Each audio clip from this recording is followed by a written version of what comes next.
आपको मिलवाते हैं तंत्र के जानकार, आयुर्वेद के जानकार डॉक्टर बिंदु महाराज जी से। अपने बारे में वो बताएंगे। मैं श्री पंचायती अखाड़ा बड़ा उदासीन का महंत हूँ। उसके अतिरिक्त खड़दर्शन अखिल भारतीय अखाड़ा परिषद का महंत हूँ, जो रजिस्टर्ड है हमारा। यदि देखें तो अखाड़ा परिषद कोई नहीं थे, पहले हम लोगों का अखाड़ा परिषद बना हुआ था। वो जो है चल कर जब आवश्यकता पड़ती थी तब महंतों की बना दी जाती थी, या 13 अखाड़ों की बना करके, और वो व्यवस्था को मिल की किया करते थे। उसके बाद समाप्त हो जाती थी। अखाड़ा परिषद ने अखिल भारतीय को धीरे धीरे जोड़ते गए से अपने लोगों में मिला लिए, अलग बात है। वो हम कार्य कर देखते हैं। अखाड़ा परिषद एक विषय है जो अखाड़ों की व्यवस्था को देखता है, और कोई प्रॉब्लम होती है उसको सरकार से हम बातचीत करते हैं और उसको वो मानती है। आज की स्थिति बिगड़ी हो गई है, आप बताएं किस विषय को बोलना है, मैं बता दूंगा। महाराज जी, तंत्र के बारे में बताएं। तंत्र को साधारण लोग किस तरीके से देखें, क्योंकि तंत्र को लेकर भय सा होता है लोगों के मन में। नहीं, तंत्र लोग को जानते ही नहीं। तनस्ताति त्रायति तंत्रा मनस्त्रायति इति मंत्रा। तंत्र जो शरीर को स्वस्थ रखे आपके, उसको तंत्र कहते हैं। मंत्र कहते हैं मानसिक, जिससे कोई प्रॉब्लम आए, झाड़ फूंक, टोना टोटका, ये जादू काम नहीं है, समझ गए नहीं। बेवकूफ़ बनाना जनता को अलग बात है। ये साधना की बहुत गूढ़ रहस्य है, जिसको हम लोग साधना करके, और तंत्र विद्या तंत्र को हमारे स्वस्थ रखती थी। मनस्तायते मंत्रा, जो मंत्र को जो हमारे शांति देती थी और भगवान की प्राप्ति की उपलब्धि करती थी। सोम देव कल्पना तंत्र क्यों तंत्र, मेरे को प्रॉब्लम है इसलिए। हाँ, तो हम लोग जिस पास तंत्र की साधना है, एक व्यवस्था है, उसको जो है मंत्र द्वारा तंत्र द्वारा हम सुधार रखते हैं। उसके अनुसार चलता है। वो ना काम है लोगों को दिखाना, झाड़ू मोटे कर देना, शादी कर देंगे, ये कर देंगे, नौकरी कर देंगे, ये सब गलत बात है। तंत्र एक व्यक्ति है। तंत्र किसी चमत्कार नहीं होता है, कोई झाड़ फूंक नहीं दिखाया जाता। हम आशीर्वाद दे दिए, हमारी मर्जी है, भस्मी लगा दिया, आपके एक टीका लगा दिया, वो उसका कल्याण हो जाता है। वही उसका चमत्कार होता है। उसको आंखें उधर नहीं दिखाया जाता, वो खुद घटित होता है। महाराज जी, जो जैसे साधु संत सब भगवा वेश में हैं और आपने काला वस्त्र धारण कर रखा है, काली टोपी लगा रखी है और बड़े बड़े रुद्राक्ष धारण कर रखे हैं, कुछ इस वेशभूषा के बारे में? बहुत अच्छी बात है। स्या जर्द सुर खाई, जो ल पहने सो गुरबाई। हमारे यहाँ कहा गया है, पहले साधु बनना है तो पहले उसको सफेद कपड़े दिए जाते हैं। सफेद कपड़े से दिए जाते थे कि वो साधु बना है, ब्रह्मचारी है, और उसको सफेद कपड़े दिए जाते हैं जो उसमें किसी का दाग धब्बा न लगने पाए, बिल्कुल बिल्कुल निश्चल रहे। कपड़े को सफेद जैसा रखना चाहिए। उसके बाद जो है धीरे धीरे उसको पीला कपड़ा दिया जाता।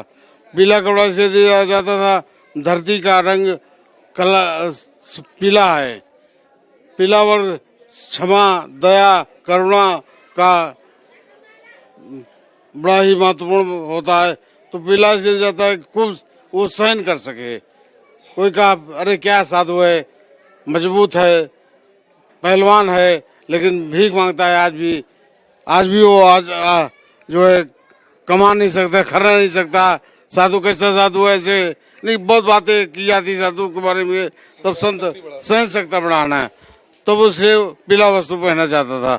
जब उसकी पूर्ण उसमें हो गया तब उसको लाल कपड़े दिया जाता था। शाम, हाँ, तब लाल कपड़ा दिया था।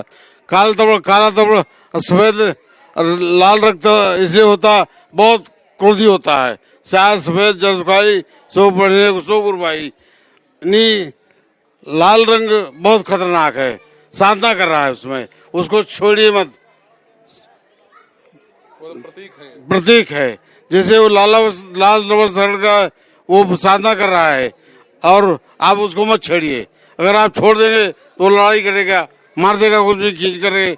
जैसे तुम्हारी कोई भी इच्छा है उग्र, हाँ, तुम्हारी घर में बहुत सारी एक इच्छा पूर्ति नहीं होती, तुम थाली पर रखते हो, गिलास पर रखते हो, तो बहुत सारी गुस्सा करते हो, घर छोड़ के चल देते हो। लेकिन यहाँ हजारों इच्छाओं का दमन करता है साधु और साधना कर रहा होता है, उसको छेड़िए मत आप।